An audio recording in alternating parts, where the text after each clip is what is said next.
Halo Sobat Sip, akhir-akhir ini muncul kabar perusahaan rokok terbesar di Indonesia terancam kolaps. Hal yang sama juga dirasakan oleh banyak perusahaan rokok yang lain. Sehingga kalau sampai industri rokok kolaps, maka akan ada 6 juta tenaga kerja yang terancam PHK dan berdampak pada 20 juta tenaga kerja yang lain. Di tengah ancaman ini, ada angin surga yang dihembuskan oleh Menteri Keuangan yang baru tentang cukai rokok. Ini yang kemarin yang menarik adalah diskusi masalah cukai. Anda tertarik cukai kan? Itu saham rokok pada naik 20% begitu saya ngomong cukai. Naik 20%. Sekarang masih naik. Ada cara mengambil kebijakan yang agak aneh menurut saya. Saya tanya kan, cukai rokok gimana? Sekarang berapa rata-rata? 57%. Wah, tinggi amat. Fir'aun loh guru. Kira-kira gitu. Banyak banget ini. Terus kalau turun gimana? Ini bukan saya turun, bukan mau turun ya, cuman diskusi. Kalau turun makin banyak income-nya. Loh kenapa dinaikin kalau gitu? Apa penyebab industri rokok terancam kolaps? Dan apa solusinya agar tidak terjadi PHK massal? Mari kita kupas di video yang kali ini. Perusahaan rokok terbesar di Indonesia, PT Gudang Garam Tbk, adalah produsen rokok kretek terkemuka dan terbesar di Indonesia, yang merupakan salah satu sentra utama perdagangan rempah di dunia. Dengan total penduduk sekitar 286 juta jiwa, Indonesia merupakan pasar konsumen yang besar dan beragam dengan persentase perokok dewasa yang signifikan. Diperkirakan 66% laki-laki dewasa di Indonesia adalah perokok. Di samping itu, di beberapa kota besar terjadi juga emansipasi wanita, di mana saat ini cukup banyak juga wanita yang merokok. Perusahaan Gudang Garam mempunyai kontribusi yang sangat besar buat Kota Kediri dan Provinsi Jawa Timur. Bukan hanya dari sisi penciptaan lapangan kerja langsung melalui pabrik rokok saja, tapi juga pemicu investasi, infrastruktur, dan efek multiplier di ekonomi lokal, seperti retail, distribusi, dan UMKM pendukung. Akhir-akhir ini muncul kabar PT Gudang Garam Tbk terancam kolaps. Nah, bagaimana fakta dan kondisi yang ada di lapangan? Yang pertama, kita lihat penurunan kinerja keuangan PT Gudang Garam Tbk yang cukup tajam.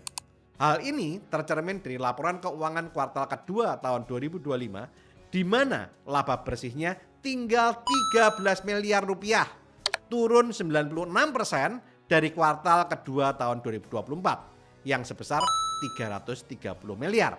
Bahkan kalau dibandingkan kuartal 2 tahun 2023 yang sebesar 1,325 triliun, berarti hanya tinggal 1% saja laba bersihnya dari kuartal kedua tahun 2023.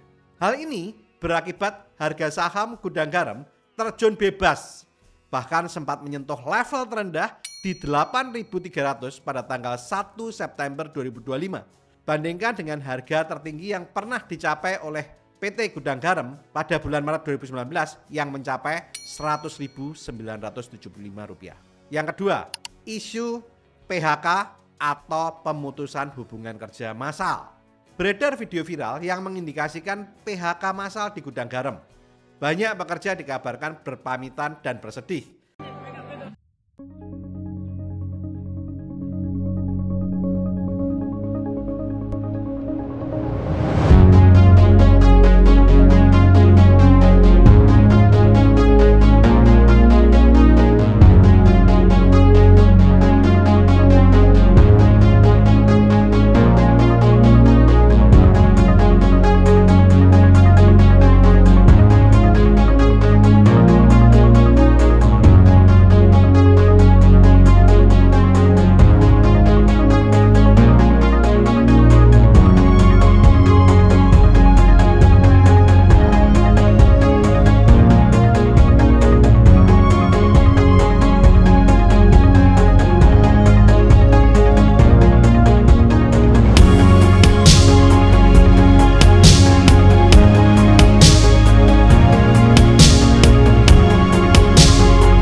Video viral ini memicu kekhawatiran publik dan serikat buruh.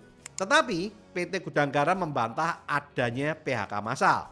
Dikatakan bahwa video tersebut belum dikonfirmasi kapan persisnya dan mungkin bukan video baru. Demikian juga pemerintah Provinsi Jawa Timur yang juga membantah PHK massal yang terjadi di gudang garam dan menyebut bahwa yang terjadi adalah program pensiun dini untuk sebagian karyawan sekitar 200 orang dan bukan PHK besar-besaran. Menko Perekonomian Bapak Airlangga Hartarto juga menyatakan bahwa belum ada laporan resmi dari PT Gudang Garam mengenai PHK massal, meskipun isu dimonitor karena perusahaan mulai menggunakan modernisasi alat. Yang ketiga, masalah bahan baku atau rantai pasok. Gudang Garam dilaporkan berhenti membeli tembakau dari Temanggung sejak musim panen tahun sebelumnya. Penyebabnya antara lain penurunan produksi dan penurunan omset akibat kebijakan cukai dan peredaran rokok ilegal yang membuat stok tembakau Gudang Garam menumpuk. Yang keempat, tekanan dari regulasi, cukai, dan rokok ilegal. Di antara faktor penyebab kinerja buruk, munculnya kenaikan tarif cukai rokok yang terus-menerus menjadi beban, dan rokok ilegal disebut sebagai masalah yang paling serius dan melemahkan industri rokok legal, termasuk Gudang Garam. Yang kelima, ketidakpastian konsumen dan daya beli, di mana saat ini daya beli masyarakat sedang menurun dan berdampak juga pada penjualan rokok. Sehingga ada produk rokok alternatif seperti rokok ilegal dan vape yang harganya lebih murah. Dan hal itu menjadi lebih menarik bagi pasar di tengah harga rokok yang naik tinggi karena cukai. Yang keenam, Gudang Garam melakukan diversifikasi bisnis seperti membuat jalan tol dan bandara. Walaupun mungkin tidak bisa terlalu berharap banyak untuk menyelamatkan kinerja keuangan perusahaan dalam waktu dekat. Memang saat ini Gudang Garam sedang menghadapi badai yang cukup berat. Penurunan laba dan pendapatan sangat nyata, ditambah tekanan dari regulasi dan persaingan tidak resmi dari rokok ilegal dan vape. Isu PHK massal juga memperburuk citra dan bisa jadi gejala dari penyesuaian perusahaan, baik melalui efisiensi, modernisasi, maupun pengurangan tenaga kerja, dan belum jelas seberapa besar dampaknya. Kenaikan cukai rokok yang naik tinggi tiap tahun yang saat ini mencapai 57% berakibat harga rokok legal naik cukup tinggi dan konsumen banyak yang beralih ke produk rokok ilegal yang murah yang tidak bayar cukai dan vape atau rokok elektrik. Hal ini sebenarnya membuat negara justru mengalami kerugian dan industri rokok legal tertekan yang berakibat para pekerja industri rokok dan petani tembakau kehilangan pendapatan. Jadi, kalau pemerintah peka, kondisi ini sebenarnya merupakan alarm lampu merah buat pemerintah. Selama ini, memang industri rokok selalu berada di persimpangan jalan. Di satu sisi, industri rokok merupakan salah satu penyumbang pajak terbesar di Indonesia. Menurut data Kementerian Keuangan, sampai semester 1 tahun 2025, industri rokok menyumbang penerimaan pajak sebesar 24,2 triliun rupiah atau tumbuh 5% dari semester 1 2024 yang tercatat 22,9 triliun. Industri rokok juga merupakan salah satu penyerap tenaga kerja terbanyak di Indonesia. Perlu diketahui, industri rokok menyerap lebih kurang 6 juta tenaga kerja langsung seperti buruh pabrik, petani tembakau, cengkeh, dan lebih dari 20 juta tenaga kerja tidak langsung seperti jalur distribusi, retail, dan lain-lain. Di sisi yang lain, industri rokok selama ini ditekan oleh regulasi ketat dan cukai tinggi yang naik hampir setiap tahun dengan alasan kesehatan. Selama 10 tahun terakhir, cukai rokok naik nyaris tanpa jeda. Tahun 2024 saja rata-rata kenaikannya di atas 10%. Hasilnya, produksi dan penjualan rokok legal nasional turun drastis. Hal ini disebabkan oleh perkataan dari WHO dan Kemenkes yang mengatakan jika rokok harganya lebih murah, maka akan membuat lebih banyak orang merokok dan akan lebih banyak biaya kesehatan di masa depan. Nah, ini adalah merupakan dilema klasik antara ekonomi versus kesehatan. Pertanyaannya, apakah pemerintah bisa menemukan titik tengah untuk menjaga industri rokok tetap hidup, tapi juga tetap mendorong program kesehatan? Dalam hal ini, pemerintah mulai mencari jalan tengah dan membuat kebijakan dan regulasi yang lebih ramah untuk industri rokok agar PHK massal bisa dicegah, seperti pemberantasan produk rokok ilegal, larangan penjualan vape seperti di Singapura, karena menurut penelitian, vape lebih berbahaya secara kesehatan. Perlu ada angin segar fiskal untuk regulasi non-fiskal seperti iklan, kemasan polos, dan larangan sponsorship. Perlu ada perlambatan kenaikan tarif dan akan menjadi lebih baik kalau ada penurunan tarif. Saat ini, cukai masih salah satu tulang punggung penerimaan negara, sekitar 230-250 triliun per tahun. Dalam hal ini, pemerintah mungkin tidak akan menurunkan tarif secara drastis. Yang paling realistis adalah memperlambat kenaikan. Diperlukan peran serta WHO dan Kemenkes untuk tetap mendorong pengendalian konsumsi agar bisa tetap membatasi ruang industri rokok. Karena isu kesehatan publik bisa memunculkan kontroversi jika pemerintah dianggap terlalu pro-industri. Di tengah kondisi ketidakpastian ini, muncul reshuffle kabinet yang ketiga, di mana Menteri Keuangan Ibu Sri Mulyani digantikan dengan Bapak Purbaya Yudi Sadewa. Apakah hadirnya Menteri Keuangan baru Pak Purbaya Sadewa bisa memunculkan sebuah harapan baru bagi industri rokok? Dan apakah regulasinya akan lebih ramah pada industri padat karya ini? Dibandingkan dengan Bu Sri Mulyani yang fokus pada disiplin fiskal dan penerimaan negara, diharapkan Pak Purbaya bisa lebih melihat sisi ekonomi kerakyatan. Diharapkan Bapak Purbaya akan membuka angin segar bagi industri rokok. Dan inilah respon Pak Purbaya saat ditanya tentang cukai rokok. Waktu Bapak di DJP, Pak, Dirjen Pajak sedang pergi ke luar negeri. Saya cuma tanya kesiapannya seperti apa di dalam, kalau menurut mereka bagus-bagus terus. Jadi mereka ngibulin saya juga kayaknya. Nanti saya akan cek, belum sidak betul ke korteksnya karena belum sempat. Cuman dari satu sidak ini yang kemarin yang menarik adalah diskusi masalah cukai. Anda tertarik cukai kan? Itu saham rokok pada naik 20% begitu saya ngomong cukai. Itu kan investor bukan? Nggak tahu. Naik 20%. Ya, mungkin sekarang masih naik. Ada cara mengambil kebijakan yang agak aneh untuk saya. Saya tanyakan, cukai rokok gimana? Sekarang berapa rata-rata? 57%. Wah, tinggi amat. Fir'aun loh. Kira-kira gitu. Banyak banget ini ya. Terus kalau turun gimana? Ini bukan saya turun, bukan mau turun ya, cuman diskusi. Kalau turun gimana? Kalau turun makin banyak income-nya. Loh kenapa dinaikin kalau gitu? Rupanya kebijakan itu bukan hanya income saja di belakangnya. Ada policy memang untuk mengecilkan konsumsi rokok. Jadi dikecil lah. Jadi otomatis industri kecil kan. Tenaga kerja di sana juga kecil. Oke, bagus ya. Ada WHO di belakangnya, ada ini. Cuman saya tanya, oke, kalau kamu desainnya untuk memperkecil industri, kan pasti udah dihitung dong berapa pengangguran yang terjadi kan?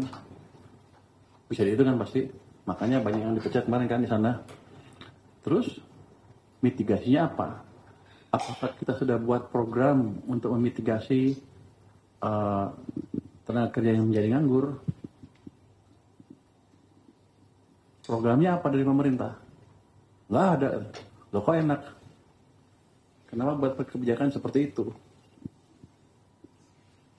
Tuh, diskusinya itu antara di sana. Kalau gitu, nanti kita lihat. Selama kita nggak bisa punya program yang bisa menyerap tenaga kerja yang nganggur, industri itu nggak boleh dibunuh. Ini kan hanya menimbulkan orang susah aja. Tapi memang harus dibatasin, yang rokok itu paling enggak orang ngerti lah.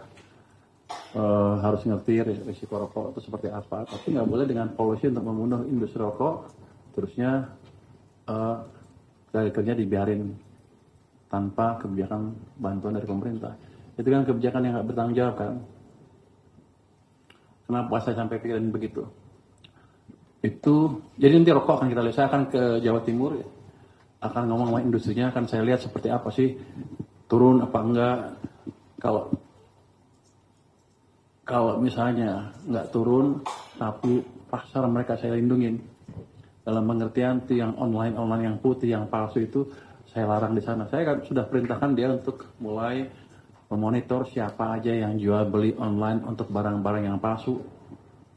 Jadi hati-hati mereka yang palsu-palsu. bukan yang normal ya, yang palsu. Akan kita mulai kejar satu-satu.